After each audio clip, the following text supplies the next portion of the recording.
अस्सलाम वालेकुम एवरीवन। मैं आपके साथ आज एक बहुत इंपॉर्टेंट सेशन कंडक्ट करने जा रहा हूं जिसमें मैं आपसे डिस्कस करूंगा ई कैट 2026 टेस्ट 1 के ओरिजिनल क्वेश्चंस को। एंड पर्टिकुलरली हम 31 मार्च को जो टेस्ट हुआ उसमें आए हुए क्वेश्चंस को डिस्कस करेंगे। सो यहां पर इन क्वेश्चंस को अंडरस्टैंड करना बहुत जरूरी है क्योंकि एंट्रेंस टेस्ट के क्वेश्चंस जो हैं वो रिपीट होते हैं एंड समटाइम्स उसी से सिमिलर कॉन्सेप्ट के क्वेश्चंस भी हमें टेस्ट में देखने को मिलते हैं। सो स्टार्ट करते हैं अपने पहले क्वेश्चन के साथ जो कि आप यहां पर ऑब्जर्व कर सकते हैं। सो ये लिमिट से रिलेटेड क्वेश्चन है। तो हम ये बात जानते हैं कि जब भी लिमिट से रिलेटेड कोई क्वेश्चन आएगा तो सबसे पहली अप्रोच ये होती है कि हम लिमिट को अप्लाई करते हैं। अब यहां पर आप ऑब्जर्व करें, सो गिवन क्या है कि x अप्रोच किसको कर रहा है, इन्फिनिट को अप्रोच कर रहा है। तो अगर आप इस लिमिट को अप्लाई करते हैं और यहां पर x की जगह इन्फिनिट ले आएंगे, यहां पर x की जगह इन्फिनिट ले आएंगे तो ये ओवरऑल न्यूमरेटर में भी इन्फिनिट बन जाएगा और डिनोमिनेटर में भी क्या बन जाएगा, इन्फिनिट बन जाएगा। सो ये बुनियादी तौर पे कौन सी फॉर्म बन रही है, ये इन्फिनिट बाय इन्फिनिट फॉर्म बन रही है। अब इन्फिनिट बाय इन्फिनिट फॉर्म जब लिमिट में बन रही हो, सो इन दैट केस हम लॉपिटल रूल अप्लाई कर सकते हैं। और लॉपिटल रूल के हवाले से आप जानते हैं कि इसमें क्या किया जाता है कि हम न्यूमरेटर का अलग से डेरिवेटिव लेते हैं और डिनोमिनेटर का अलग से डेरिवेटिव लेते हैं और फिर अल्टीमेटली हम लिमिट को अप्लाई भी कर रहे होते हैं। लेकिन क्या यहां पर लॉपिटल रूल का ट्रिक लगाना अप्रोप्रिएट होगा? तो हमें यह भी देखना होता है कि समटाइम्स हमें एक ट्रिक तो आता है, लेकिन क्या वो ट्रिक लगाने से हमारी चीजें जो हैं वो आसान होंगी हमारे लिए? जैसा कि यहां पर अगर आप देखें तो प्रॉब्लम कौन कर रहा है, वो x कर रहा है क्योंकि x अप्रोच कर रहा है इन्फिनिट को। तो अगर आप लॉपिटल रूल लगा देंगे तो क्या उससे ये जो x है ये खत्म हो जाएगा?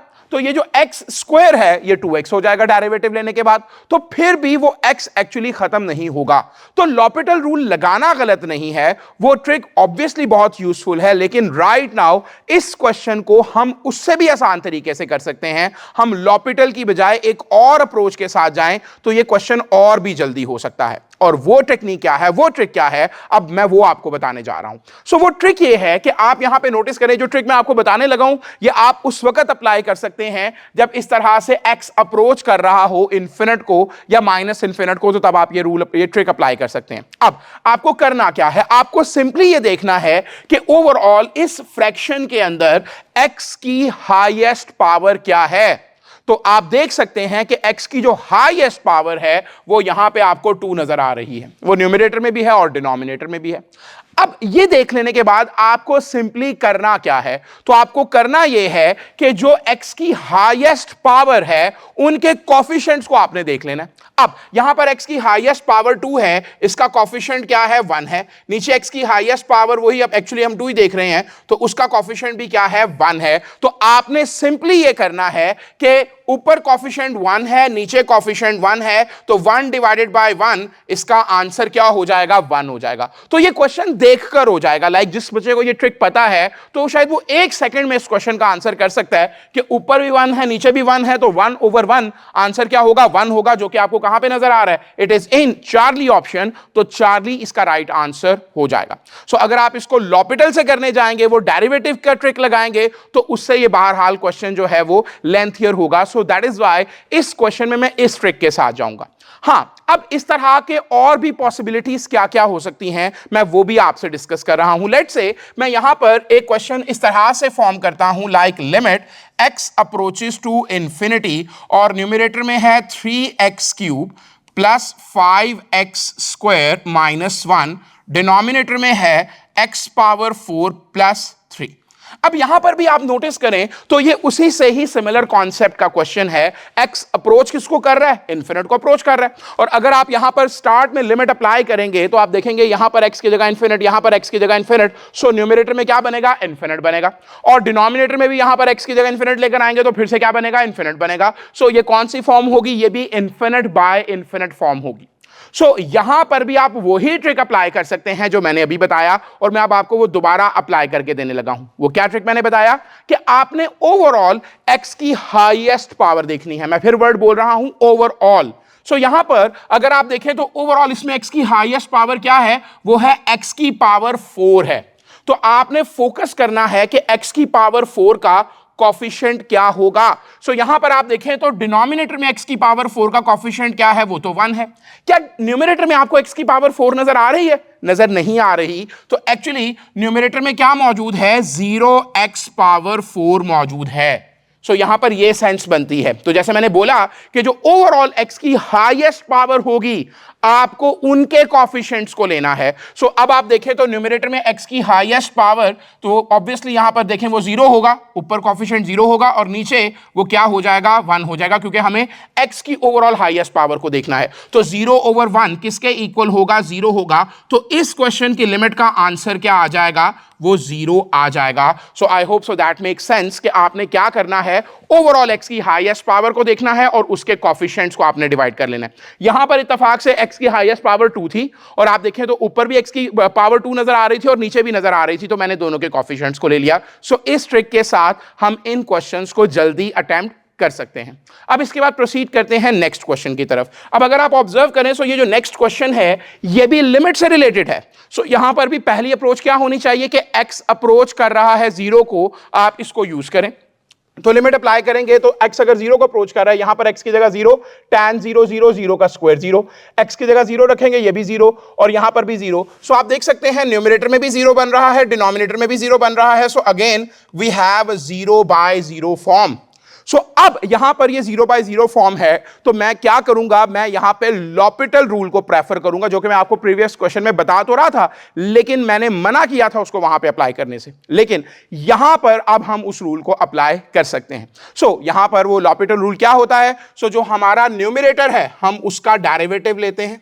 सो यहां पर tan स्क्वायर x का डेरिवेटिव लेंगे तो पहले tan स्क्वायर x का डेरिवेटिव 2 tan x और आगे tan x का डेरिवेटिव क्या होगा? सीकेंड स्क्वायर x हो जाएगा। तो मैंने एक्चुअली पहले पावर रूल लगाया ना, पावर 2 पहले आ गई, फिर पावर में से एक कम tan x और फिर tan x का डेरिवेटिव क्या ले लिया? वो सीकेंड स्क्वायर x ले लिया। इसके बाद आगे नेगेटिव साइन है और उसके बाद x लिखा है, x का डेरिवेटिव क्या होगा? वो 1 होगा। अब आप डिनोमिनेटर का अलग से डेरिवेटिव लेंगे, तो लॉपिटल रूल ये कहता है कि आप न्यूमरेटर का अलग डेरिवेटिव लेते हैं और डिनोमिनेटर का अलग डेरिवेटिव लेते हैं। सो अब मैं x का डेरिवेटिव लूंगा, डिनोमिनेटर में वो क्या आ जाएगा? 1 आ जाएगा। सो डेरिवेटिव्स लेने के बाद अब आप इस लिमिट को अप्लाई कर दें और वो लिमिट क्या है? x अप्रोच कर रहा है किसको? 0 को। So limit x approaches to 0 आ गया। अब यहां पर अब आप क्या करें फर्दर? अब आप लिमिट को प्लेस कर सकते हैं, क्योंकि अब यहां पर वो 0/0 फॉर्म वाला मसला नहीं है, क्योंकि डिनोमिनेटर में 0 नहीं आ रहा, जो आपको पहले प्रॉब्लम थी अब वो यहां पे प्रॉब्लम नहीं है। तो सिंपली x किसको अप्रोच कर रहा है? 0 को। तो अगेन आप इसको जुबानी कर सकते हैं ना, लाइक अब आप सोचें कि यहां पर x की जगह क्या आ जाएगा? 0 आ जाएगा। तो tan 0 क्या होगा? 0 होगा।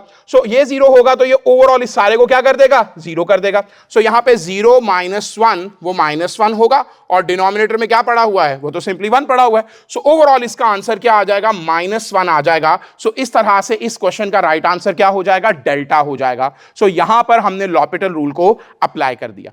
फर्दर यहां पर एक बड़ी इंपॉर्टेंट बात है, जब मैं ये बोलता हूं कि हमें डेरिवेटिव्स लेने हैं, न्यूमरेटर का अलग डेरिवेटिव लेना है और डिनोमिनेटर का अलग डेरिवेटिव लेना है, हम डेरिवेटिव लेंगे किसके रिस्पेक्ट से? ये भी एक इंपॉर्टेंट क्वेश्चन है। सो डेरिवेटिव हमेशा किसके रिस्पेक्ट से लिया जाता है? जिसपे लिमिट लगी होती है। यहां पे लिमिट किस पे लगी है? x पे लगी है। x अप्रोच कर रहा है 0 को। सो हम डिफरेंशिएट भी विद रिस्पेक्ट टू x करेंगे और ऑब्वियसली आपने देखा कि मैंने यहां पर x को डिफरेंशिएट किया विद रिस्पेक्ट टू x, वो 1 आ गया और न्यूमरेटर में भी हमने विद रिस्पेक्ट टू x क्या कर लिया? डिफरेंशिएट कर लिया। सो इस तरह से हम इस क्वेश्चन को देख सकते हैं। सो ये जो क्वेश्चंस हैं दीज आर वेरी इंपॉर्टेंट और आपको ये किप्स वर्चुअल के चैनल के ऊपर रिपीटेडली मिलते रहेंगे। आगे एनईटी सीरीज 3 आ रही है। सो एनईटी सीरीज 3 के जो ओरिजिनल क्वेश्चंस हैं वो भी आने वाले दिनों के अंदर यूट्यूब चैनल के ऊपर पोस्ट होते रहेंगे। सो इट इज बेटर कि किप्स वर्चुअल के यूट्यूब चैनल को आप सब्सक्राइब कर लें और उसके ऊपर जो अपडेट्स आती रहेंगी उनसे आप जो है वो फायदा उठा सकते हैं। आगे एनईटी सीरीज 3 के लिए, सीरीज 4 के लिए जो क्वेश्चंस हैं वो रिपीट हो रहे होते हैं, तो आपको इससे फायदा भी हो जाएगा और अल्टीमेटली आपको यह भी आइडिया हो जाएगा कि हम कैसे चीजों को स्मार्ट वे के अंदर जल्दी कर सकते हैं, कौन सी फास्टेस्ट अप्रोच है जिससे क्वेश्चंस को जल्दी किया जा सकता है। अब हम चलते हैं नेक्स्ट क्वेश्चन की तरफ। नेक्स्ट क्वेश्चन को देखिएगा। यहां पर आपको y की वैल्यू दे दी गई है और यहां पर आपसे क्या कहा जा रहा है कि आपने फर्स्ट डेरिवेटिव फाइंड करना है। For this first of all आपको बहुत सिंपल क्वेश्चन है ये। एक्चुअली आपको डिफरेंशिएट करना है ना। यहां पर डिफरेंशिएट करना है विद रिस्पेक्ट टू x। यहां पर y का डेरिवेटिव ले लेंगे विद रिस्पेक्ट टू x और इक्वल के दूसरी तरफ भी आपको इसको डिफरेंशिएट करना है। अब इसे डिफरेंशिएट करने के लिए आपको क्या करना है, सबसे पहले आप देख रहे हैं यहां पर ln है। हम ये बात जानते हैं कि ln ऑफ x का डेरिवेटिव क्या होता है, वो 1/x होता है। यहां पे ln ऑफ cos x है, तो इसका डेरिवेटिव क्या होगा, 1/cos x होगा। तो बस क्या बात यहां पे खत्म हो गई? तो ऐसा नहीं है, आगे मुझे फर्दर ln के अंदर क्या मौजूद है, cos x है। ln की जो डोमेन है, यानी कि ये जो cos x है, मुझे इसका भी डेरिवेटिव लेना है। cos x का डेरिवेटिव क्या होगा, माइनस sin x होगा। समटाइम्स हम जल्दबाजी के अंदर बस इतना सेक्शन कर लेते हैं और इसको इग्नोर कर देते हैं, तो फिर गलत हो सकता है ना। अल्टीमेटली इस तरह से इसका डेरिवेटिव हो जाएगा। अब आप नोटिस करें, यहां पर ये नेगेटिव साइन है, तो यहां पर ये sin x और नीचे क्या है, वो cos x मौजूद है। इट्स क्वाइट सिंपल के sin x over cos x क्या होता है, तो ये tan x के इक्वल होता है। यहां पर हम क्या प्लेस कर देंगे, tan x को प्लेस कर देंगे। नेगेटिव ऑफ tan x बन जाएगा। अब आप नोटिस करें ऑप्शंस के अंदर it is in Charlie option, Charlie इस क्वेश्चन का राइट आंसर हो जाएगा। अब हम प्रोसीड करते हैं नेक्स्ट क्वेश्चन की तरफ और देखते हैं इसमें क्या कहा गया। This is a very interesting question and a bit technical as well. Right now इस क्वेश्चन को अगर हम देखें, यहां पे आपसे डिमांड की जा रही है इक्वेशन ऑफ सर्कल। ये बुनियादी तौर पर कॉनिक सेक्शन में से क्वेश्चन है और आपसे सर्कल की इक्वेशन पूछी जा रही है, और वो जो सर्कल है उसके हवाले से आपको क्या क्या इंफॉर्मेशन दी गई है। तो पहली इंफॉर्मेशन ये दी गई है कि उस सर्कल का सेंटर क्या है, वो -2,3 है। This is the first information. And the second information कि वो सर्कल क्या कर रहा है, टच कर रहा है किसको, एक्स एक्सिस को। तो we have here two informations और मैं इन दो इंफॉर्मेशंस को यूज करूंगा। अब इस तरह के क्वेश्चंस को करने की जो बेस्ट टेक्निक है वो बैक सॉल्व है। आप ऑप्शन से जाएं और देखें कि वो कौन सा ऑप्शन है, बारी बारी चारों ऑप्शंस को रीड करें। और रीड करने से मुराद ये नहीं है कि आप इनको बस पढ़ लें, ऑब्वियसली रीड करने से मुराद ये कि इसकी सेंस को रीड करें कि हर ऑप्शन क्या कह रहा है, और देखें कि वो कौन सा ऑप्शन है जिसकी इंफॉर्मेशन आपके क्वेश्चन की इंफॉर्मेशन से मैच करती है। वो ऑप्शन आपका राइट आंसर हो जाएगा। यहां पर अगर हम देखें अपने अल्फा ऑप्शन को, अल्फा ऑप्शन के अंदर लिखा है x² + y² = 9। Obviously this is equation of circle, a famous equation of circle. हम जानते हैं कि जब इस तरह से लिखा होता है x² + y² = r², this is equation of circle. और ये एक स्पेशल सर्कल होता है जिसका सेंटर कहां पर होता है, वो हमेशा ओरिजिन पर होता है 0 0। और इस सर्कल का रेडियस क्या होता है, वो भी हम जानते हैं कि वो क्या होता है, वो r होता है। अब आप नोटिस करें तो ये जो सर्कल है, यहां पर ये जो 9 है, इसका मतलब है ये 3² बनता है। तो बहरहाल इस सर्कल का सेंटर कहां पे होगा, 0 0 होगा, ओरिजिन होगा और रेडियस 3 होगा एक्चुअली। लेकिन हमसे जो सर्कल पूछा जा रहा है उसका सेंटर क्या है, वो -2 -3 है। क्योंकि इसका अगर मैं सेंटर बात करूं तो वो तो 0 0 है। जिस बच्चे के पास इंफॉर्मेशन होगी वो तो ये जानता है कि ये सर्कल का सेंटर ओरिजिन है। क्लियरली अल्फा इस क्वेश्चन का राइट आंसर नहीं होगा। अब आप बीटा ऑप्शन को देखें। बीटा ऑप्शन में अगर आपने सर्कल की इक्वेशन दी हुई है, आपने देखना है कि इसका सेंटर क्या है। तो सेंटर के लिए स्ट्रेट अवे ट्रिक होता है, तो हम उस ट्रिक से सेंटर फौरन निकाल सकते हैं। अब वो ट्रिक क्या है, तो ट्रिक ये है कि यहां पर ये जो तमाम चीज आपको लिखी नजर आ रही है, इसको आप 0 रखें। x -2 को आप 0 रखें, तो यहां से x क्या आ जाएगा, वो 2 आ जाएगा। फिर यहां पर ये जो चीज आपको नजर आ रही है, इसको भी आप 0 रखें। तो y + 3 को जब आप 0 रखेंगे तो y किसके इक्वल आ जाएगा, वो -3 के इक्वल आ जाएगा। इसका मतलब ये होगा कि इस सर्कल के अगर मैं सेंटर की बात करूंगा तो वो क्या होगा, तो उसका x कोऑर्डिनेट 2 होगा और उसका y कोऑर्डिनेट -3 होगा। तो बीटा ऑप्शन के अंदर जो सर्कल दिया गया है उसका सेंटर है 2, -3। लेकिन आप देखें क्वेश्चन के अंदर आपको कहा जा रहा है कि जो हम सर्कल ढूंढ रहे हैं उसका सेंटर क्या होना चाहिए, -2, 3। तो क्या ये -2, 3 है, ऑब्वियसली नहीं है। क्लियरली बीटा भी इसका आंसर नहीं होगा। अब आप नोटिस करें तो जो चार्ली ऑप्शन है वो भी काफी मिलता जुलता है आपसे बीटा ऑप्शन से, लेकिन उसके अंदर क्या है, अगर आप इसके अंदर भी सेम टेक्निक से जाएंगे और इसका सेंटर निकालेंगे, तो जैसा कि मैंने कहा कि ये जो चीज है इसको आप 0 रखें। अब आप ऑब्वियसली जुबानी 0 रख सकते हैं ना। इसको आप 0 रखें, मेंटल मैथ से करें तो x क्या आ जाएगा, 2 आ जाएगा। और जब आप इसको 0 रखेंगे तो यहां पर y क्या आ जाएगा, 3 आ जाएगा। सो इसका मतलब ये हुआ कि इसका सेंटर क्या है, 2,3 है, बट हम ढूंढ रहे हैं सेंटर क्या हो, -2,3। ऑब्वियसली वो चार्ली ऑप्शन में नहीं हो रहा, सो इसका मतलब ये होगा कि चार्ली भी आपका आंसर नहीं है। सो एंट्रेंस टेस्ट का एक बड़ा शानदार रूल यह है कि अगर अल्फा बीटा चार्ली आंसर नहीं है तो क्या आंसर होगा, फिर ऑब्वियसली डेल्टा इस क्वेश्चन का राइट आंसर होगा। तो अब आपने 3 ऑप्शंस में तसल्ली कर ली है, so that makes very clear sense कि फिर डेल्टा इसका आंसर है। अब हम इसको एहतियातन चेक भी कर लेते हैं। अब यहां पर आप देखें तो अगर आप x + 2 को 0 रखते हैं, सो यू विल सी कि x की वैल्यू क्या आएगी, -2 आएगी। और अगर आप इस y -3 को 0 रखते हैं, सो यू विल सी कि y की वैल्यू क्या आएगी, वो 3 आएगी। तो इसका मतलब है कि इस सर्कल का सेंटर क्या है, वो -2,3 है। और यही आप ढूंढ रहे थे कि हमें ऐसा सर्कल चाहिए जिसका सेंटर -2,3 हो। इत्तेफाक से ऑप्शंस के अंदर ऐसा एक ही ऑप्शन पड़ा था। सो क्लियरली हमने क्या आंसर कर दिया, इस क्वेश्चन का आंसर डेल्टा कर दिया।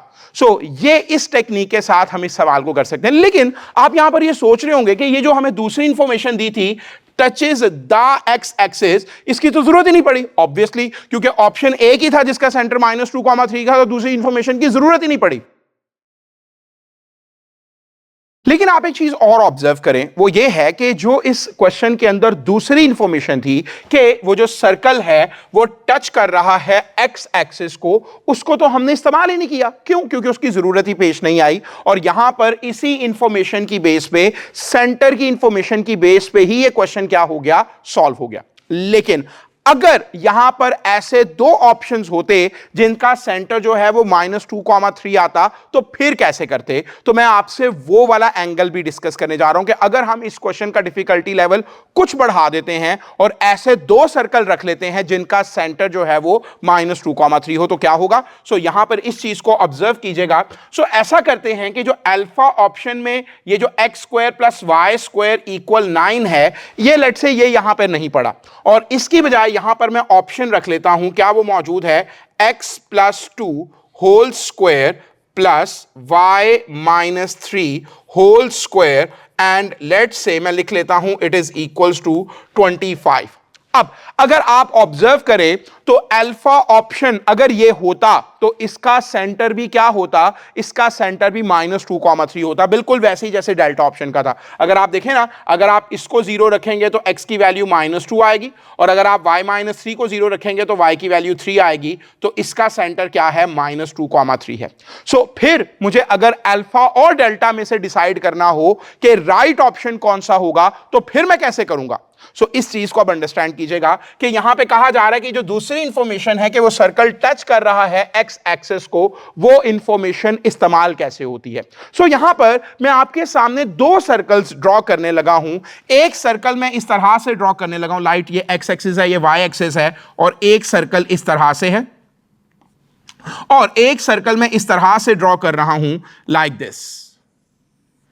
अब आप बहुत क्लियरली ये देख सकते हैं कि ये सर्कल एक्स एक्सिस को टच कर रहा है, लेकिन ये सर्कल एक्स एक्सिस को क्या कर रहा है, वो इंटरसेक्ट कर रहा है, और वो क्लियरली नजर आ रहा है 2 पॉइंट्स हैं। याद रखिएगा कि जब सर्कल एक्स एक्सिस को टच करेगा तो यहां पर एक्स की कुछ ना कुछ वैल्यू होगी, और वो एक ही x की वैल्यू होगी। x की क्या होगी, सिर्फ एक वैल्यू होगी, और उस वक्त y क्या होगा, 0 होगा, क्योंकि x एक्सिस के ऊपर y क्या होता है, 0 होता है। लेकिन अगर आप यहां पर देखेंगे तो यहां पर इस पॉइंट पर x की कुछ वैल्यू होगी और y 0 होगा, और यहां पर इस पॉइंट पर भी x की कुछ वैल्यू होगी और y 0 होगा, क्योंकि अगेन y तो 0 ही होना है। इसका मतलब यह हुआ कि यहां पर आपको x की कितनी वैल्यूज मिलेंगी, वो 2 वैल्यूज मिलेंगी। एक को आप x1 कह लें, एक को आप x2 कह लें।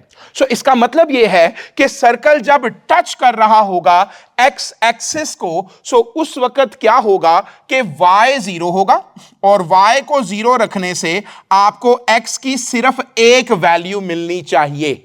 जहां पर यह वाली बात फुलफिल हो गई, वो ही आपका राइट ऑप्शन होगा। जैसा कि अब आप जरा फोकस करें, ये जो हमारा अल्फा ऑप्शन, अगर मैंने इस ऑप्शन को सेट किया है तो यहां पर आप y को 0 रखें, तो जब मैं यहां पर y को 0 रखूंगा, इसे ऑब्जर्व करते हैं कि इससे क्या इंपैक्ट आएगा, इसको ही देख लेते हैं। यहां पर जब मैं y की जगह 0 रखूंगा तो यह बनेगा x + 2 होल स्क्वायर, और प्लस यहां पर y की जगह 0 होगा तो 0 माइनस 3 स्क्वायर 9, तो ये बनेगा +9 और ये इक्वल किसके होगा 25 के। सो यहां से x प्लस 2 क्या आ जाएगा, x प्लस 2 होल स्क्वायर क्या आ जाएगा, ये +9 उधर जाकर -9 होगा तो ये 16 आ जाएगा। और यहां से आप अगर x प्लस 2 की वैल्यू को जज करेंगे तो यहां पे स्क्वायर है तो 16 का स्क्वायर रूट लेंगे तो 4 और वो प्लस और माइनस के साथ होगा। सो दैट मेक सेंस कि यहां पर अब आप देख लें कि इस इक्वेशन से x की कितनी वैल्यूज आनी है, 2 वैल्यूज आनी है। एक जो वैल्यू होगी वो क्या बनेगी, वो 2 बनेगी और दूसरी वैल्यू -6 बनेगी।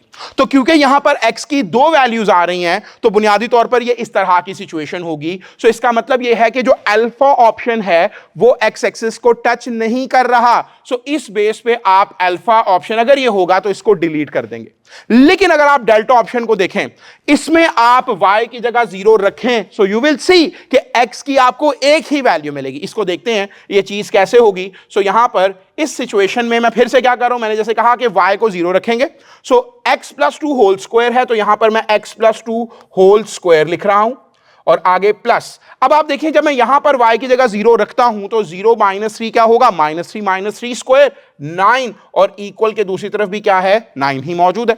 सो यहां से x प्लस 2 होल स्क्वायर क्या आएगा, सो यहां पे -9 इधर आकर -9 हो जाएगा तो ये +9 -9 होगा तो ये 0 आ जाएगा। अब आप यहां से जब आप x प्लस 2 की बात करते हैं तो क्योंकि दूसरी तरफ 0 मौजूद है तो 0 के साथ तो प्लस माइनस नहीं लगता।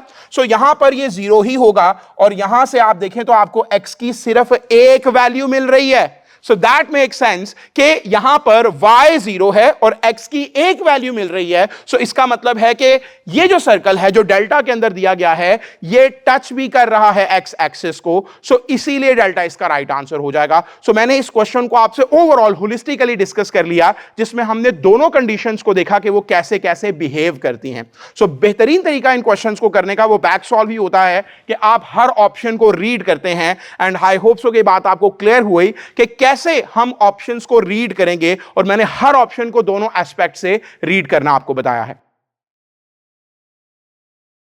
सो यहां पर आपसे कहा जा रहा है which of the following is true about the function and here we have the function। सो यहां पर एक फंक्शन दे दिया गया है तो अगर आप क्वेश्चन को पढ़ेंगे तो शायद क्वेश्चन को पढ़ के कुछ समझ नहीं आएगी, लेकिन आपको ऑप्शंस बताएंगे कि आपने किस तरफ अपने आप को ड्राइव करना है। सो ऑप्शंस में देखें तो यहां पर स्टेशनरी वैल्यू का जिक्र है, स्टेशनरी वैल्यू का जिक्र हो रहा है। सो इसके लिए मुझे समझ आ गई कि मुझे किस तरफ जाना पड़ेगा, मुझे स्टेशनरी पॉइंट के कॉन्सेप्ट की तरफ जाना पड़ेगा। और हम ये बात जानते हैं कि स्टेशनरी पॉइंट जो है वहां पे फर्स्ट डेरिवेटिव क्या होता है, 0 होता है। सो इसी कॉन्सेप्ट को मैं यहां पे यूज करूंगा कि मैं इसका फर्स्ट डेरिवेटिव 0 करूंगा। सो यहां पर आप इस फंक्शन के हवाले से क्या करें, सबसे पहले तो आप फर्स्ट डेरिवेटिव ले लें। तो फर्स्ट डेरिवेटिव लेंगे तो क्या होगा, f प्राइम ऑफ x हो जाएगा इक्वल। सो अब आपने मजीद क्या करना है, आपने इसका डेरिवेटिव लेना है।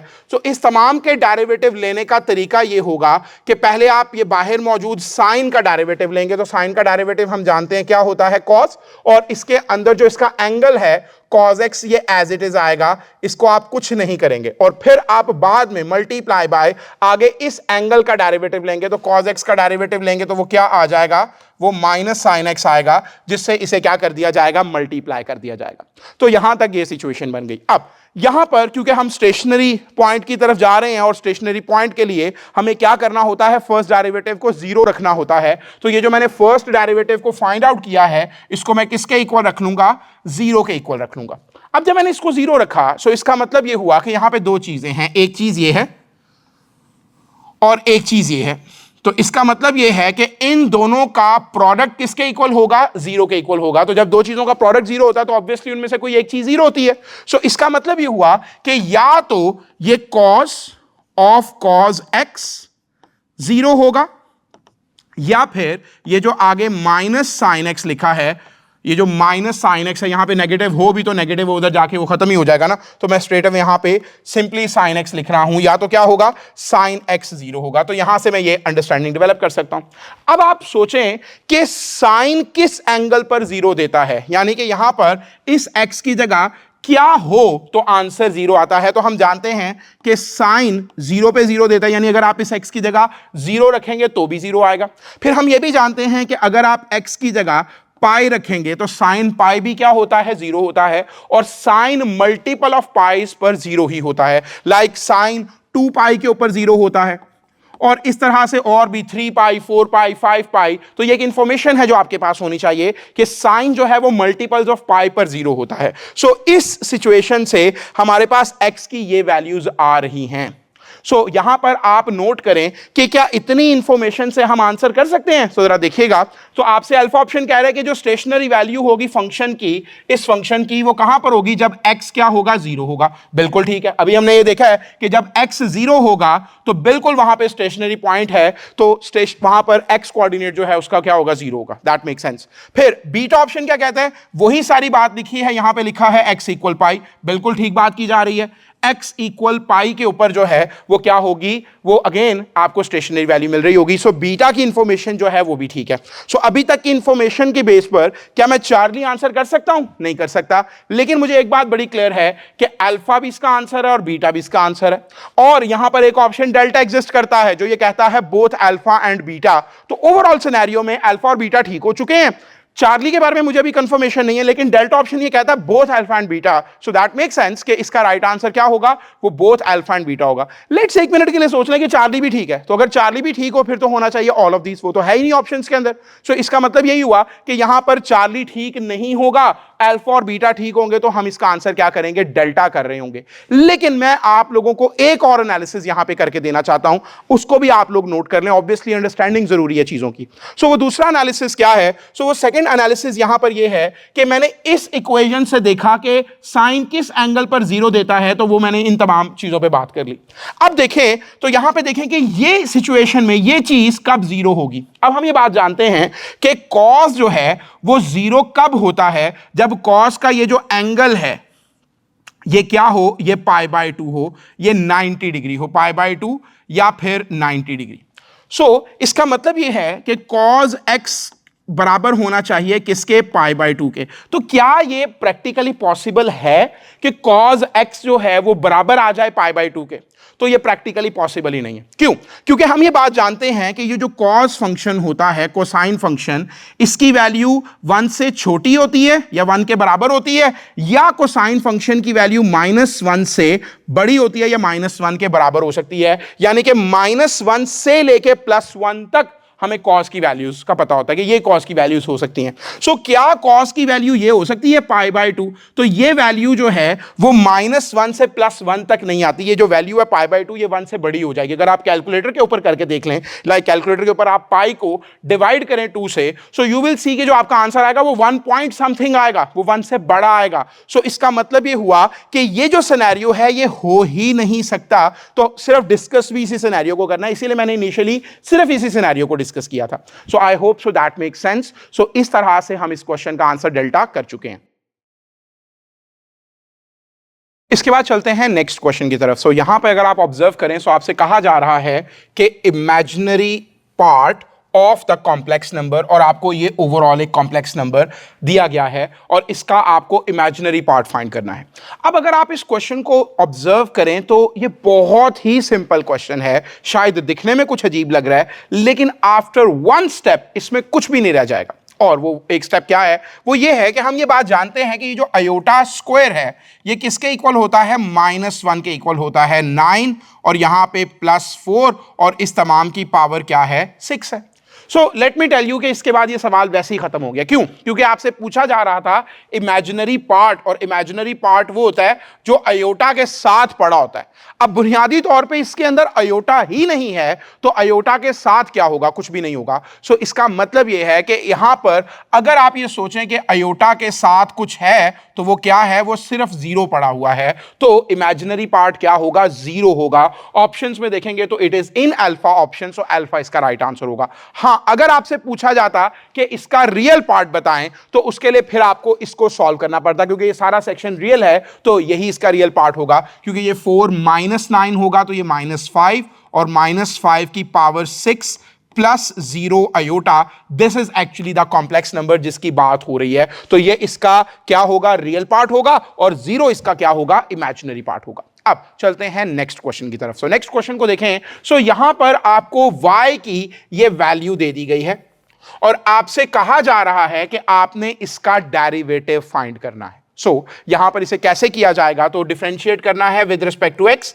स्टार्ट करते हैं। तो y का डेरिवेटिव हो जाएगा विद रिस्पेक्ट टू x और इक्वल। अब दूसरी तरफ अगर आप आ जाएं तो यहां पर आप नोटिस करें, क्या है, ln ऑफ साइन x मौजूद है।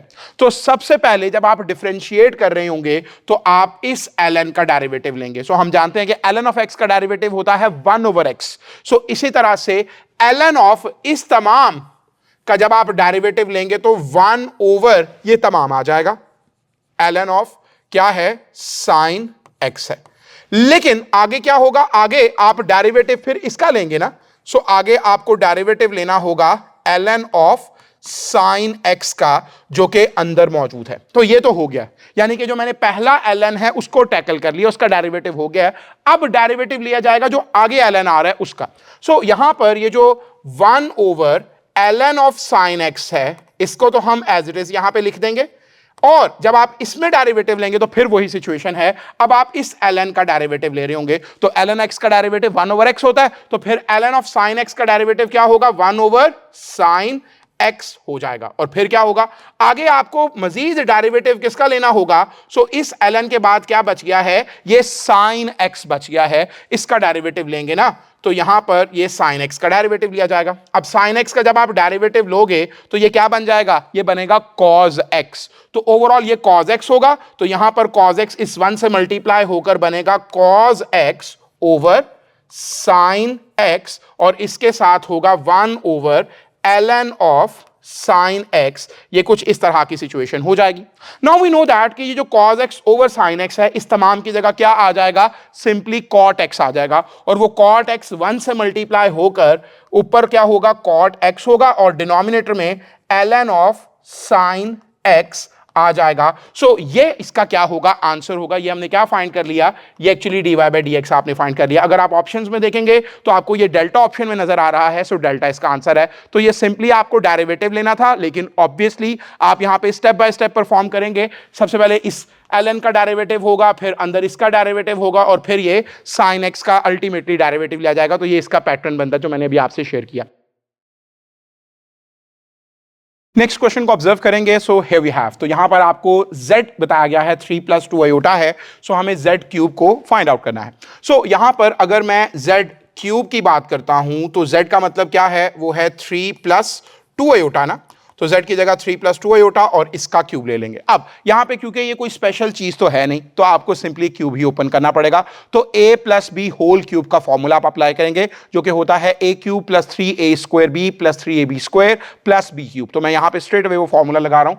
क्या होगा, a³ होगा प्लस 3a² से मुराद इस 3 का स्क्वायर, 3a² और आगे b आएगा, b से मुराद क्या होगा, ये 2 अयोटा हो जाएगा, और प्लस 3ab²। अब a क्या है, 3 है, और b क्या है, वो 2 अयोटा है, और इस 2 अयोटा का स्क्वायर होगा, और फिर फाइनली b³ हो जाएगा। तो ये जो 2 अयोटा है आप इसका क्यूब ले लेंगे। तो आपको simply a + b whole cube का फॉर्मूला ओपन करके इसको सॉल्व कर लेना है। यहां पर अब 3³ 27 के इक्वल आएगा, प्लस ये 3² 9 होगा, 9 3 से मल्टीप्लाई होकर 27, 27 2 से मल्टीप्लाई होकर 54, तो ये 54, और इसके साथ ये अयोटा मौजूद है प्लस।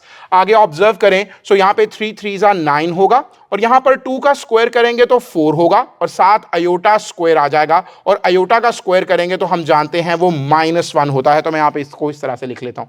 और आगे आप ऑब्जर्व करें, 2 की पावर 3 करने से 8 आ जाएगा, और यहां पर साथ अयोटा की पावर भी क्या करेंगे, 3 करेंगे। यहां पर आपको एक रिजल्ट पता होना चाहिए कि अयोटा क्यूब जो है वो किसके इक्वल होता है, माइनस अयोटा के इक्वल होता है। ये आपको स्ट्रेट अवे पता होना चाहिए। यहां पर मैं अयोटा क्यूब की जगह माइनस अयोटा रख सकता हूं। इनफैक्ट मैं यहां पर इसी जगह पर इसको स्ट्रेट अवे मैं इसकी जगह क्या प्लेस कर देता हूं, माइनस अयोटा को प्लेस कर देता हूं। अब आप इसको मजीद सिंप्लीफिकेशन की तरफ लेकर जाएंगे। यहां पर ये -4 होगा, -4 9 से मल्टीप्लाई होकर -36। 27 माइनस 36 करने से हमें क्या मिलेगा, -9 मिल जाएगा। और यहां पर ये +54 अयोटा और ये -8 अयोटा, यानी कि 54 में से आपको 8 को क्या कर देना है, सब्ट्रैक्ट कर देना है। तो ये क्या रह जाएगा, ये +46 अयोटा रह जाएगा। सो -9 + 46 अयोटा आप देख सकते हैं चार्ली ऑप्शन में मौजूद है, तो चार्ली इसका आंसर है। तो ये सिंपल कैलकुलेशन बेस्ड क्वेश्चन था, इसमें कोई स्पेशल बात नहीं थी। अब इसके बाद चलते हैं नेक्स्ट क्वेश्चन की तरफ। सो नेक्स्ट क्वेश्चन में आपसे कहा जा रहा है कि आपको मैक्सिमम वैल्यू बतानी है इस फंक्शन की। तो यूजुअली जब हम रिलेटिव मैक्सिमा, रिलेटिव मिनिमा या मैक्सिमम वैल्यूज फाइंड करने होते हैं तो हम डेरिवेटिव्स की हेल्प लेते हैं, बहुत सारी चीजें करते हैं। यहां पर भी हमें करना चाहिए, लेकिन अगर आपके पास एक छोटी सी इंफॉर्मेशन होगी तो आप इस क्वेश्चन को फौरन अटेम्प्ट कर लेंगे। अब वो छोटी सी इंफॉर्मेशन क्या है, तो छोटी सी इंफॉर्मेशन ये है कि इस इंफॉर्मेशन को बताने के लिए मैं आपको ग्राफ दिखाना चाहता हूं x³ का, यानी अगर फंक्शन हो x³, इसका ग्राफ कैसा होता है, तो x³ का ग्राफ कुछ इस तरह का दिखता है। और x³ के ग्राफ की खास बात यह है कि इसका एक जो एंड है वो ऊपर की तरफ अगर है तो दूसरा एंड जो है वो क्या है, वो नीचे की तरफ होगा। यानी यहां से ये ग्राफ ऊपर ही जाता जाएगा और यहां से ये ग्राफ नीचे ही आता जाएगा। तो x³ फंक्शन की आप मैक्सिमम वैल्यू फाइंड नहीं कर सकते और ना ही इस फंक्शन की आप मिनिमम वैल्यू फाइंड कर सकते हैं। एंड सिमिलरली ऐसे फंक्शंस जिसमें x की हाईएस्ट पावर 3 होगी, ऐसे पॉलिनोमियल फंक्शन, ये एक पॉलिनोमियल फंक्शन है ना, जिसमें x की हाईएस्ट पावर जो है वो 3 होगी, उसके अंदर ओवरऑल आप मैक्सिमम वैल्यू को फाइंड आउट नहीं कर सकते और ना ही आप मिनिमम वैल्यू को फाइंड आउट कर सकते हैं। तो जब आपसे कहा गया कि इसकी आप मैक्सिमम वैल्यू बताएं तो वो एग्जिस्ट ही नहीं करेगी, तो इसका आंसर क्या होगा, डेल्टा इसका आंसर होगा। तो आप इस इंफॉर्मेशन की बेस पे आप इसको स्ट्रेट अवे सिंपली हैंडल कर सकते हैं। लेकिन मैं यहां पर एक और चीज आपको बता दूं, यहां पे राइट नाउ वर्ड है मैक्सिमम वैल्यू, तो वो इसकी एग्जिस्ट नहीं करती, यानी x³ वाले जो भी इस तरह से होंगे उनमें मैक्सिमम वैल्यू आपको नहीं मिलेगी। लेकिन अगर रिलेटिव मैक्सिमम वैल्यू पूछी जाए या रिलेटिव मिनिमम वैल्यू पूछी जाए तो वो कुछ और बात होगी। यहां पर राइट नाउ हम मैक्सिमम वैल्यू को एड्रेस कर रहे हैं, हम रिलेटिव मैक्सिमम या रिलेटिव मिनिमम को एड्रेस नहीं कर रहे, वो कुछ और चीज होती है। लाइक उसकी अगर हमें थोड़ी सी आपको अंडरस्टैंडिंग दूं तो मैं आपसे कहता हूं कि कोई एक ग्राफ इस तरह से है, लेट से सो ये ग्राफ इस तरह से अप टू इन्फिनिट जा रहा है तो इसकी मैक्सिमम वैल्यू नहीं होगी, और ये ग्राफ इस तरह से अप ये नीचे आ रहा है तो इसकी मिनिमम वैल्यू भी नहीं होगी। लेकिन इसके अंदर रिलेटिव मैक्सिमा और रिलेटिव मिनिमम वैल्यूज होंगी। वो क्या होंगी, सो यहां पर जो वैल्यू होगी वो क्या होगी, वो रिलेटिव मैक्सिमम होगी। क्योंकि जब हम रिलेटिव मैक्सिमम देखते हैं तो हम ये देखते हैं कि वो उसके अपने रिलेटिव्स में, आपके नेबरहुड में, जो नेबरहुड है उसमें क्या वो मैक्सिमम है, तो बिल्कुल है। तो ये रिलेटिव मैक्सिमम यहां पे एग्जिस्ट करती है और यहां पर रिलेटिव मिनिमम भी एग्जिस्ट करती है, क्योंकि ये अपने नेबरहुड के अंदर, ये जो नेबरहुड है उसमें ये सबसे क्या है, ये नीचे है, तो रिलेटिव मिनिमम भी एग्जिस्ट करती है। लेकिन यहां पर आप अगर कहें कि ओवरऑल मैक्सिमम वैल्यू, तो इसमें ओवरऑल मैक्सिमम ये ग्राफ में ये इंफिनिटी तक जा रहा है तो इसकी मैक्सिमम वैल्यू एग्जिस्ट नहीं करती, और इस तरह से ओवरऑल इसकी मिनिमम वैल्यू भी एग्जिस्ट नहीं करती क्योंकि ग्राफ माइनस इन्फिनिट की तरफ जा रहा होगा। तो यहां पर इस तरह की सिचुएशन होती है। तो क्योंकि आप मैक्सिमम को देख रहे हैं, ओवरऑल की बात कर रहे हैं, तो x³ के अंदर ओवरऑल मैक्सिमम वैल्यू आप फाइंड नहीं कर सकेंगे, वो पॉसिबल ही नहीं है। सो दैट इज व्हाई हम डेल्टा इसका आंसर करेंगे। अब इसके बाद हम चलेंगे नेक्स्ट क्वेश्चन की तरफ। सो नेक्स्ट क्वेश्चन की अगर बात करें तो यहां पर limit x approaches to infinity e⁻x-1 और -x/2 मौजूद है। सो अगेन लिमिट को, क्वेश्चन को सबसे पहली अप्रोच क्या होती है कि आप लिमिट अप्लाई करते हैं। सो यहां पर x अप्रोच किसको कर रहा है, वो इन्फिनिट को अप्रोच कर रहा है। सो इसका मतलब ये होगा कि आप अगर इस लिमिट को अप्लाई करें, सो e इस x की जगह इन्फिनिट को सोच लें, आगे -1 है, माइनस x की जगह फिर इन्फिनिट को सोच लें, और यहां पर क्या है, यहां पर आपको 2 नजर आ रहा है। सो ओवरऑल देखें तो e की पावर इन्फिनिट भी क्या होगा, वो इन्फिनिट की तरफ ही जा रहा होगा, e पावर इन्फिनिट इन्फिनिट होता है, और यहां पर भी आपको ये ओवरऑल क्या नजर आ रहा है, इन्फिनिट ही नजर आ रहा है। तो ओवरऑल इसका आंसर क्या जा रहा है, इन्फिनिट की तरफ जा रहा है। ये कोई इन्फिनिट बाय इन्फिनिट फॉर्म नहीं है, और ना यहां पर आप इस सेंस के साथ जाएंगे कि इन्फिनिट को इन्फिनिट से हम प्लस इन्फिनिट को माइनस इन्फिनिट से कैंसिल करते हैं, इन्फिनिट के साथ ऐसा भी नहीं किया जाता। सो ओवरऑल यहां पर भी इन्फिनिट की सिचुएशन है, ये भी इन्फिनिट की सिचुएशन है, तो इसका आंसर जो है वो किस तरफ जा रहा होगा, वो इन्फिनिट की तरफ ही जा रहा होगा। सो इसमें हम क्या आंसर करेंगे, बीटा इसका आंसर करेंगे कि जैसे जैसे x अप्रोच करेगा इन्फिनिट को, इस तमाम का आंसर भी इन्फिनिट की तरफ अप्रोच कर रहा होगा। सो बीटा इसका आंसर है। अब हम चलते हैं नेक्स्ट क्वेश्चन की तरफ। सो नेक्स्ट क्वेश्चन को देखें। सो यहां पे कहा गया what will be the coefficient of x power 5। तो आपने x पावर 5 का कॉफिशिएंट बताना है, और ये किसमें आपने बताना है? इन द एक्सपेंशन ऑफ, किसकी एक्सपेंशन? तो ये आपको दिया गया है 1 प्लस x पावर 9। सो यहां पर हम यूज करेंगे the concept of binomial theorem, और हम ये बात जानते हैं कि अगर एक बाइनोमियल है a प्लस एक्स की पावर n, तो इसकी जनरल टर्म क्या होती है? That is T R plus 1, वो r प्लस 1 टर्म होती है जिसका फॉर्मूला होता है N C R, A power n minus R, A क्या है? फर्स्ट टर्म है, और x की पावर क्या हो जाती है? r हो जाती है, और x से मुराद क्या है? सेकंड टर्म है। अब आप यहां पर यही फॉर्मूला अप्लाई कर दें। अब आप यहां पर, आपके पास a का मतलब क्या है? 1 है, और यहां पर x ही है, और जैसे यहां पर n था तो n की जगह यहां पे क्या है? 9 मौजूद है। सो क्या होगा अगर आप अपने इस क्वेश्चन के हवाले से जाएंगे तो n की जगह 9, सी आर फिल वक्त मैं 1 मिनट के लिए ऐसे ही लिखा रहने देता हूं, अभी आपको आइडिया भी हो जाएगा इसका। a से मुराद 1 की पावर 9 माइनस आर, और आगे x की पावर भी क्या हो जाएगी? r हो जाएगी। अब मुझे चाहिए क्या था? मुझे x की पावर 5 चाहिए ना, तो x की पावर 5 के लिए क्या करना पड़ेगा? यहां पर x की पावर r है, तो इसका मतलब है कि मुझे r को 5 रखना पड़ेगा। यह है एनालिसिस जो कि आप खुद कर रहे होंगे। सो यहां पर मैंने अभी तो इस एक स्टेप बनाया ना, लेकिन जिसका एनालिसिस अच्छा होगा उसको फौरन कर लेगा, और उसको पता होगा कि मुझे इस r की जगह 5 रखना ताकि x की पावर 5 बने।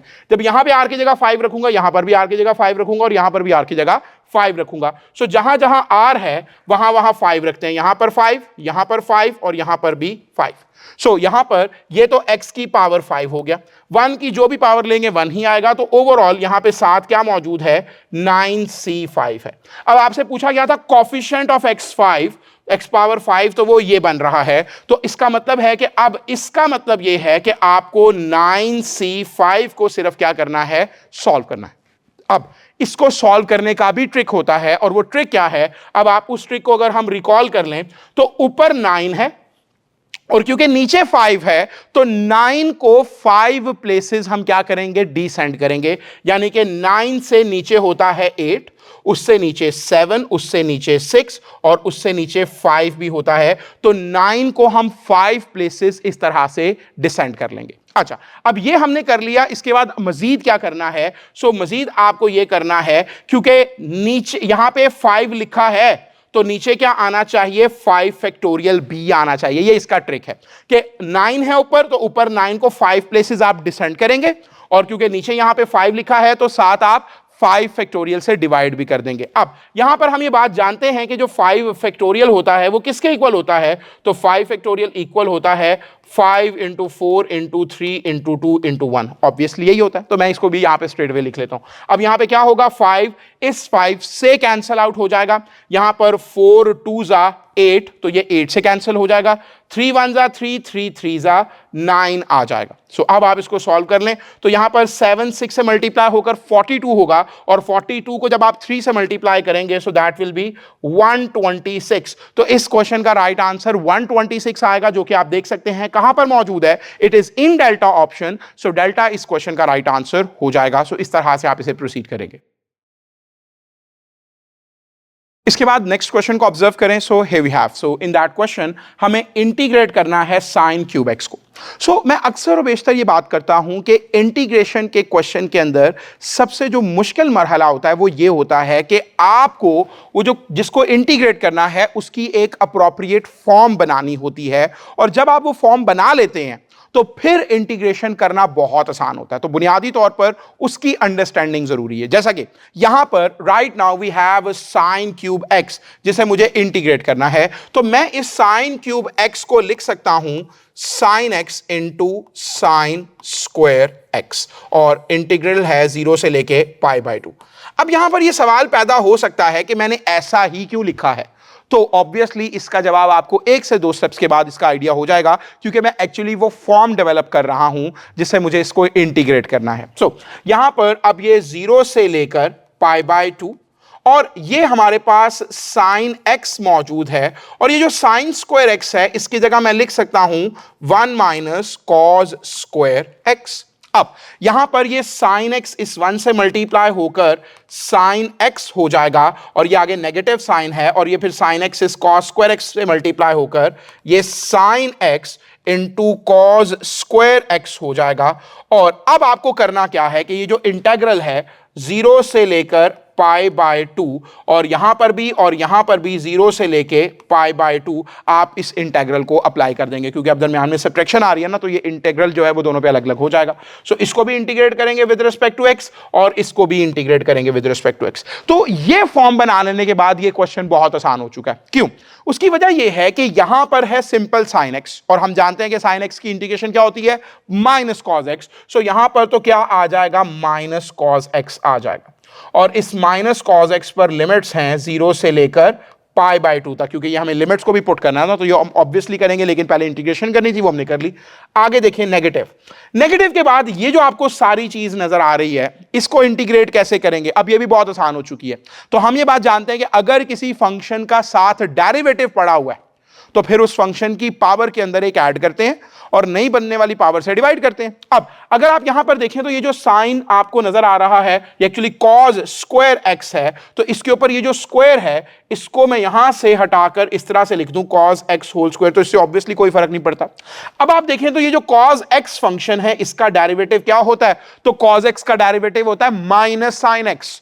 अब यहां पे राइट नाउ सिर्फ साइन एक्स है, लेकिन अगर मैं यहां पर नेगेटिव लगा दूं और फिर यहां बाहर भी नेगेटिव होगा तो वो नेगेटिव नेगेटिव क्या हो जाएगा, पॉजिटिव हो जाएगा।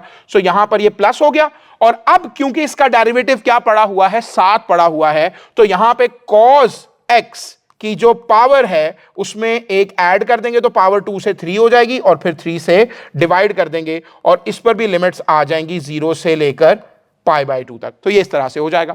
सो आपने देखा कि इस स्टेप में आके इंटीग्रेशन करना कोई प्रॉब्लम रही ही नहीं, सिर्फ काम क्या था कि आप उसकी एक ऐसी फॉर्म बना लें जो इजीली इंटीग्रेबल हो, उसको हम आराम से इंटीग्रेट कर सकें। सो दैट इज वाई, बस यही करना था इसके अंदर। अब आप फर्दर क्या करेंगे, तो इसमें आपको सिर्फ लिमिट्स को पुट करना है। अब वो लिमिट्स को ले आते हैं। सो यहां पर क्या होगा, तो इस एक्स की जगह पहले पाई बाय 2 आएगा। सो यहां पर ये जो बाहर ये नेगेटिव साइन है इसको तो मैं एक साइड पे ही कर देता हूं यहां पे, और कॉस एक्स की जगह पाई बाय 2 होगा माइनस कॉस एक्स की जगह क्या आएगा, 0 आएगा। तो वही बात है upper limit minus lower limit ना, तो पहले अपर लिमिट पुट कर दी फिर लोअर लिमिट पुट कर दी। सो ये तमाम तो हमने इसको एड्रेस कर दिया। आगे आप देखें ये दरमियान में आपको क्या नजर आ रहा है, यहां पे ये प्लस है, तो ये प्लस और प्लस के बाद ये 3 कांस्टेंट है, इसको भी एक साइड पे कर दें 1/3 और आगे यहां पर आप लिमिट अप्लाई करेंगे। सो कॉस एक्स की जगह फिर से पाई बाय 2 आएगा, तो कॉस एक्स की जगह पाई बाय 2, लेकिन अब इसका क्या है, क्यूब है, और आगे माइनस cos x की जगह 0 आएगा और इसका भी क्या होगा, क्यूब होगा, और ये ओवरऑल यहां पे ब्रैकेट्स मौजूद हैं। अब ये बात देखते हैं कि cos पाई बाय 2 क्या है, 0 होता है और cos 0 1 होता है, तो ये बनेगा -1 इस नेगेटिव से मल्टीप्लाई होकर +1 हो जाएगा और आगे प्लस। यहां पर आप ऑब्जर्व करें तो बाहर क्या मौजूद है, 1/3 मौजूद है और इसके साथ यहां पे cos पाई बाय 2 क्या होगा, वो फिर से 0 हो जाएगा। सो ये 0 और यहां पर cos 0 क्या होगा, 1 होगा। सो ये 1 का क्यूब भी 1 और ये नेगेटिव से मल्टीप्लाई होकर -1 होगा, तो ये 1 माइनस 1/3 और इट इज ओवरऑल क्या बनेगा, 2/3। So this is your answer. अगर आप ऑप्शंस में देखेंगे तो it is in Charlie option, तो चार्ली इस क्वेश्चन का राइट आंसर हो जाएगा। अब हम चलते हैं नेक्स्ट क्वेश्चन की तरफ। सो नेक्स्ट क्वेश्चन को देखें। सो इस क्वेश्चन में क्या कहा जा रहा है, तो कहा जा रहा है 2 मैट्रिसेस, 2 मैट्रिसेस हैं, एक है ए एक है बी, और उनके ऑर्डर्स के बारे में बताया गया है। एक का ऑर्डर है 3/m और एक का ऑर्डर है n/3 और साथ मेंशन है रिस्पेक्टिवली। रिस्पेक्टिवली का मतलब है कि ये जो तमाम है ये ऑर्डर है किसका, ए का, ये ए का ऑर्डर है दिस वन, और ये ऑर्डर है किसका, बी का, दिस वन। अब ये तमाम कर लेने के बाद आपसे कहा क्या जा रहा है, आपसे डिमांड की जा रही है कि आप ऑर्डर बताएं 2a - 5b, ये जो ओवरऑल मैट्रिक्स है 2a - 5b, इसका आपने ऑर्डर बताना है। अब इस चीज को नोटिस करें कि जब कोई भी मैट्रिक्स होता है इसको जब आप किसी कांस्टेंट से मल्टीप्लाई करते हैं तो उससे ऑर्डर पे फर्क नहीं पड़ता। सो एक बात बड़ी क्लियर है कि अगर a का ऑर्डर 3/m है तो 2a का ऑर्डर भी क्या होगा, वो 3/m ही होगा, और अगर b का ऑर्डर n/3 है तो 5b का ऑर्डर भी क्या होगा, वो n/3 ही होगा। अब हमें करने को यह कहा गया है कि इस मैट्रिक्स में से इस मैट्रिक्स को क्या करें, सब्ट्रैक्ट करें, और हम ये बात जानते हैं कि 2 मैट्रिसेस उसी वक्त ऐड हो सकते हैं या उसी वक्त सब्ट्रैक्ट हो सकते हैं जब उनका ऑर्डर सेम हो। सो इसका मतलब यह हुआ कि इन दोनों मैट्रिसेस का ऑर्डर सेम होगा तभी ऐड या सब्ट्रैक्ट हो सकते हैं। तो इसका ऑर्डर ये है, इसका ऑर्डर ये है, तो ये दोनों ऑर्डर क्या होने चाहिए? बराबर होने चाहिए। इसका ये मतलब निकलता है। अब जब आपने इन दोनों को बराबर रख दिया तो इसका मतलब है कि n क्या होगा? वो 3 होगा, और m क्या होगा? वो भी 3 ही हो जाएगा। सो इसका मतलब ओवरऑल ये हुआ कि 3 बाय, इस m की जगह भी आप 3 रखेंगे और यहां पर n की जगह भी 3 होगा। सो ये कुछ इस तरह की सिचुएशन बन जाएगी। तो इसका मतलब है कि इसका ऑर्डर भी क्या बन रहा है? अब वो 3/3 बन रहा है, और इसका ऑर्डर भी क्या बन रहा है? वो भी 3/3 बन रहा है। तो एक 3/3 मैट्रिक्स में से जब सब्ट्रैक्ट करेंगे एक और 3/3 मैट्रिक्स को, तो ओवरऑल जो नया मैट्रिक्स आएगा उसका ऑर्डर भी क्या होगा? 3/3 होगा, जो कि आप देख सकते हैं कि इस ऑप्शन में है, it is in beta option. तो बीटा इसका राइट आंसर हो जाएगा। इसके बाद एक आखिरी क्वेश्चन को हम डिस्कस करते हैं, and here we have. So in that question आपसे कहा जा रहा है नंबर ऑफ वेज, तो आपको तरीके बताने हैं, कितने तरीके हो सकते हैं of selecting 3 men and 2 women. So 3 men select करने हैं एंड 2 वुमेन भी सेलेक्ट करनी है, दोनों काम करने हैं, दरमियान में एंड का वर्ड है। और जब आपको 3 men सेलेक्ट करने हैं तो कितने में से करने हैं?